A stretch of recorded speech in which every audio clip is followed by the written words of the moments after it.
SIR এর একেবারে শেষ লগ্ন বলা যায়। গতকাল অবধি হিয়ারিং এর লাস্ট ডেট ছিল, তারপর জানানো হয়েছিল, আবেদন করা হয়েছিল যাতে হিয়ারিং এর ডেট বাড়ানো হয়। আজও শুনানি চলছে, আগামী 7 দিন যাতে হিয়ারিং এর ডেট বাড়ানো হয়। কিন্তু এসআইআর এর তো একেবারে শেষ লগ্ন বলা যায়। সেই শেষ লগ্নে এসে রাজ্যের দাবিতে মান্যতা দিল নির্বাচন কমিশন। কি ডমিসাইল সার্টিফিকেট অ্যাকসেপ্ট করা হবে এসআইআর এ নাম তোলার ক্ষেত্রে। ডমিসাইল সার্টিফিকেট কি? পার্মানেন্ট বাসস্থানের জন্য, একেবারে স্থায়ী বাসস্থানের শংসাপত্র, পার্মানেন্ট রেসিডেন্সিয়াল সার্টিফিকেট, তাকেই ডমিসাইল সার্টিফিকেট বলা হয়। তো এসআইআর এ যদি নাম তুলতে হয় তাহলে এই ডমিসাইল সার্টিফিকেট এবার থেকে অ্যাকসেপ্ট করা হবে, জানালো একেবারে এসআইআর এর শেষ লগ্নে এসে রাজ্যের দাবিতেই মান্যতা দিল নির্বাচন কমিশন। ডোমিসাইল সার্টিফিকেট যেটা আমাদের রেজিস্টার্ড আছে সব জায়গায় অ্যাকসেপ্টেড হচ্ছে, বাংলায় বলছে হবে না।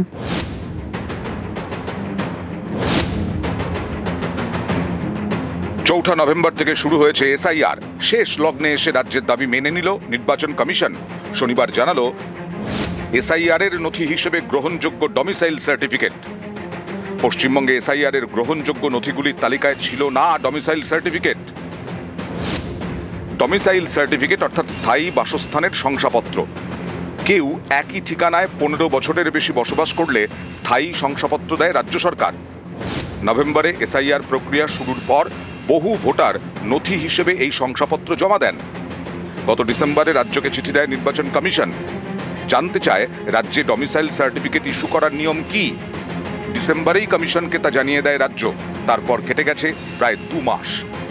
এসআইআর শুনানির শেষ লগ্নে এসে সেই ডমিসাইল সার্টিফিকেটকে মান্যতা দিল নির্বাচন কমিশন। কমিশনের তরফে জানিয়ে দেওয়া হয়েছে 1999 সালের 2রা নভেম্বর এবং তার পরবর্তী সময়ের সংশোধনী অনুযায়ী জেলা শাসক, অতিরিক্ত জেলা শাসক, মহকুমা শাসক এবং কলকাতার ক্ষেত্রে কালেক্টরের দেওয়া স্থায়ী বাসস্থানের সার্টিফিকেট গ্রহণযোগ্য। বিডিও, পঞ্চায়েত প্রধান অথবা পুরসভার চেয়ারম্যানের দেওয়া সার্টিফিকেট গ্রহণযোগ্য নয়।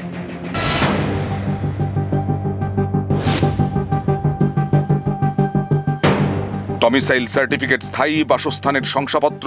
এসআইআর এ কেন রাজ্যের দেওয়া এই শংসাপত্র নেওয়া হবে না তা নিয়ে বারবার প্রশ্ন তুলেছেন মমতা বন্দ্যোপাধ্যায়। কখনো কলকাতা থেকে সুর চড়িয়েছেন। ডোমিসাইল সার্টিফিকেট যেটা আমাদের রেজিস্টার্ড আছে সব জায়গায় অ্যাকসেপ্টেড হচ্ছে, বাংলায় বলছে হবে না। কখনো দিল্লিতে গিয়ে সুপ্রিম কোর্টে সওয়াল করেছেন। They are not allowing the domicile certificate. They are not allowing the government certificate. SIR নিয়ে লড়াই বাংলা থেকে দিল্লিতে নিয়ে গেছেন মমতা বন্দ্যোপাধ্যায়। মুখ্য নির্বাচন কমিশনারের মুখোমুখি হয়েছেন। কমিশনের দপ্তরের সামনে সুর চড়িয়েছেন। কমিশনের সঙ্গে মমতার নজিরবিহীন সংঘাত দেখেছে গোটা দেশ। এসআইআর এর শেষ লগ্নে এসে রাজ্যের দাবিতে মান্যতা দিল নির্বাচন কমিশন। নিউজ 18 বাংলা।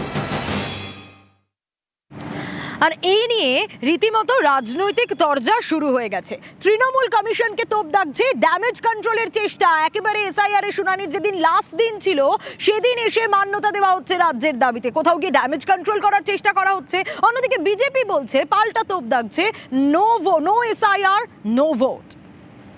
পেশেন্ট ভেন্টিলেশনে চলে গেছে, এখন পেশেন্টকে জল খাইয়ে লাভ কি? বর্বর নির্বাচন কমিশন কার্যত এটা মান্যতা দিল যে আমরা যে দাবিটা করেছিলাম সেই দাবিটা সঠিক। এই যে 1,36,00,000 মানুষকে লজিক্যাল ডিসক্রিপেন্সির নাম করে হয়রানি করা হলো, ভোগান্তির শিকার হতে বাধ্য করা হলো, এই জিনিস অনেক আগে ইমপ্লিমেন্ট করা উচিত ছিল। অসভ্য বিজেপির অঙ্গুলি হেলনে এই কাজ করছে শুধুমাত্র বাংলার বৈধ ভোটারদের ভোটার তালিকা থেকে বাদ দিই, কারণ ওরা জানে বাঙালি ভোট দিলে বিজেপি হারবে।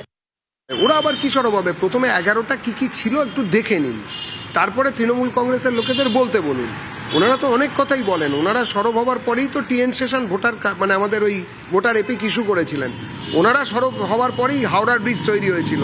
ওনারা সরব হওয়ার পরেই আরও অনেক কিছু হয়েছে। সুতরাং এই নিয়ে আমাদের বলার কিছু নেই। আমাদের দাবি পরিষ্কার, একটা পরিষ্কার ত্রুটিমুক্ত ভোটার লিস্ট।